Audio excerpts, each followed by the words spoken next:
गांव में मोहन नाम का एक गरीब किसान रहता था। बचपन में ही उसके माता पिता का देहांत हो गया था। तभी से वो अपनी छोटी बहन गीता के साथ रह रहा था। मोहन दिन रात खेतों में मेहनत करता, लेकिन मोहन की आमदनी इतनी कम थी कि बड़ी मुश्किल से 2 वक्त की रोटी जुट पाती। एक दिन मोहन चिंता में डूबा और अपनी बहन गीता से कहता है।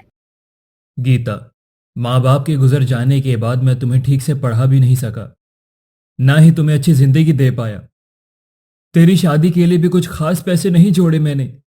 बड़ी मुश्किल से तुझे 2 वक्त की रोटी खिला पा रहा हूँ। भैया, आप ऐसी बातें मत कहिए। माँ बाप के बाद आपने ही मेरा इतना ख्याल रखा है। मेरे लिए यही सबसे बड़ी दौलत है भैया। मोहन गीता की बात सुनकर हल्का महसूस करता है। एक रात गांव में बहुत ज्यादा बारिश होती है। अगले दिन मोहन खेत में जाता है और देखता है बारिश की वजह से उसकी सारी फसल बिगड़ जाती है।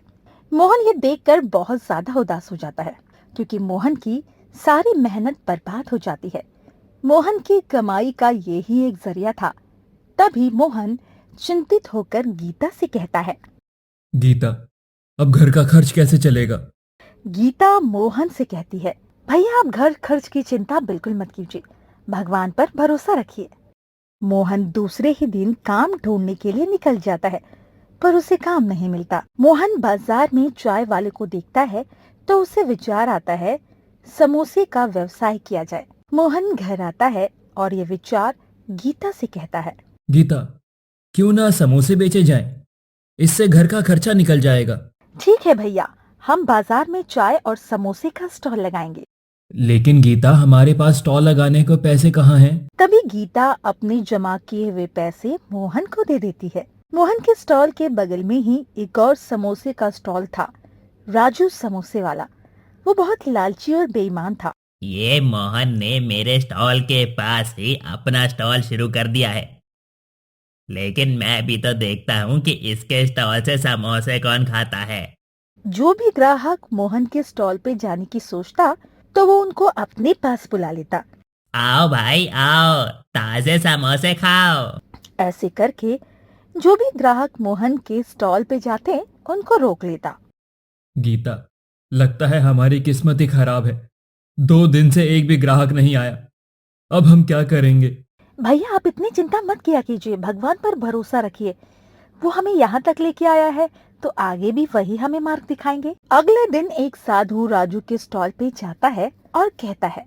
बेटा, बहुत भूख लगी है, लेकिन मेरे पास पैसे नहीं है। क्या तुम मुझे 1 प्लेट समोसा खिला सकते हो? ओ बाबा, जाओ यहाँ से। पता नहीं कहाँ कहाँ से मुंह उठाकर आ जाते हैं। साधु बाबा को राजू का ये बर्ताव देखकर बहुत गुस्सा आता है, पर वो वहाँ से चुपचाप निकल जाते हैं और मोहन के स्टॉल पे चले जाते हैं। बेटी, बहुत भूख लगी है, लेकिन मेरे पास पैसे नहीं है। क्या तुम मुझे 1 प्लेट समोसे खिला सकती हो? गीता और मोहन को साधु पर तरस आ जाता है और वो 1 प्लेट समोसे उन्हें दे देते हैं।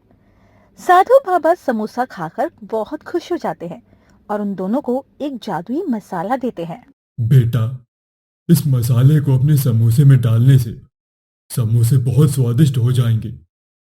पर याद रहे, इसका इस्तेमाल लालच के लिए कभी मत करना, वरना इसका असर बहुत खतरनाक हो सकता है। साधु महाराज इतना कहकर निकल जाते हैं। गीता और मोहन बहुत खुश हो जाते हैं। अगले दिन गीता समोसे में जादुई मसाला डालती है और उसे डालने के बाद समोसे में से बहुत ही अच्छी खुशबू आने लगती है। समोसे की खुशबू सूंघकर 2 गांव वाले मोहन के पास आकर कहते हैं। भैया, तुम्हारे समोसे में तो बहुत अच्छी खुशबू आ रही है। एक एक प्लेट समोसे देना। मोहन दोनों आदमी को समोसे देता है। वाह, कैसे स्वादिष्ट समोसे, पहले कभी नहीं खाए। 1 प्लेट और दे दो। मोहन बहुत खुश होकर गीता से कहता है। आज सारे समोसे बिक गए। कल से और ज्यादा समोसे बनाने होंगे। धीरे धीरे गीता के बनाए हुए समोसे पूरे गांव में प्रसिद्ध हो जाते हैं और मोहन के स्टॉल पर हमेशा भीड़ लगी रहती है। अब राजू के स्टॉल पर समोसे खाने कोई नहीं जाता था। इस मोहन ने इतने कम समय में इतनी तरक्की कैसे कर ली? राजू ने एक दिन गीता को समोसे में जादुई मसाला डालते हुए देख लिया। अच्छा, ये राज है इनके स्वादिष्ट समोसों का। ये मसाला तो चुराना ही होगा। अगले दिन जब गीता और मोहन घर पे नहीं होते तो राजू सही मौका देखकर उनके घर से जादुई मसाला चुरा लेता है। अगले दिन राजू अपने समोसे में जादुई मसाला डाल देता है। आओ भाई आओ, राजू के समोसे खाओ। ये सुनकर राजू के स्टॉल पर दो आदमी आते हैं। अरे राजू, क्या खास आज तुम्हारे समोसे में? भाई एक बार मेरे बनाए हुए समोसे खाओगे तो गीता के समोसे भूल जाओगे। राजू की ये बातें सुनकर दोनों आदमी राजू के समोसे खाते हैं। राजू के समोसे खाते ही ये समोसे खाकर तो पेट में दर्द शुरू हो गया।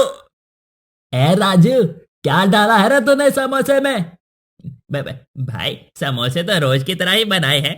ये सुनकर दोनों आदमी राजू पर गुस्सा हो जाते हैं। गांव वालों ने मिलकर राजू को खूब मारा।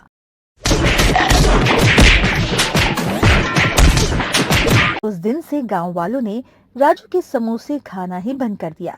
दूसरी तरफ गीता और मोहन के स्टॉल पे भीड़ देखकर राजू को बहुत जलन होती थी।